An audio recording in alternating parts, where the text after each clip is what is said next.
Waandishi wa habari mjini Mombasa walijiunga na wenzao duniani kuadhimisha siku ya kimataifa ya kukomesha unyanyasaji na uhalifu dhidi ya waandishi wa habari.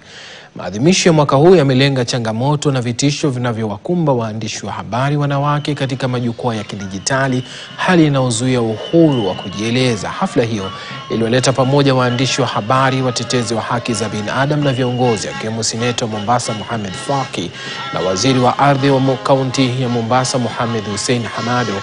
Washiriki walitoa wito kwa taifa jirani la Tanzania kuimarisha uhuru wa vyombo vya habari, huku wakihimiza serikali ya Kenya kufanya marekebisho sheria ya matumizi mabaya ya kompyuta na uhalifu wa mitandaoni. Majuzi wamerekebisha ile sheria ya cyber na kuweza pia kuweka faini kubwa kwa wale ambao watapatikana na makosa hayo.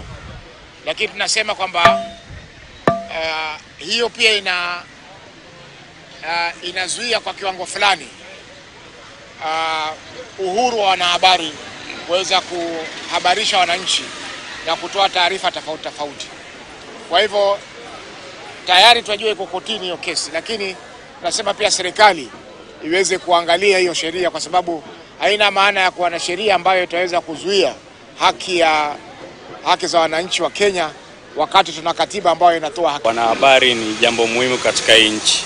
Umeweza kuongoa maneno mingi: uwajibikaji kwenye uongozi, uwajibikaji kwenye kuendeleza nchi. So usalama wa wanahabari ni usalama kwa demokrasia, usalama kwa uongozi bora kwenye nchi. Lazima tuweze kuwalinda na tuwapende. Na pia sisi wanahabari wengine tukiwa tunaripoti ya mambo, tuwe responsible. Turipoti mambo ambayo yatoleta mtafaruku kwenye nchi, kwa sababu nchi yetu ni muhimu. Na ni muhimu zaidi kuliko mtafaruku wote, vita.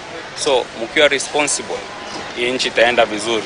Na sisi tunapongeza sana, mmeweza kuitoa nchi mbali, na usalama wenu ni muhimu, na nasitiza ni muhimu kabisa katika hii nchi. Wanahabari wengi wa kike wamepitia changamoto kubwa sana, na wako hapa wataweza kutathmini kwamba iwapo wataweza kupaza sauti yao kama mwanamke, basi changamoto ni kama kuuliwa, changamoto ni kama kutolewa picha zake mbaya, na ni njia moja au nyingine tutathmini kama wanaharakati kuweza kuangalia ni jinsi gani tutaweza kuwalinda wanahabari wetu.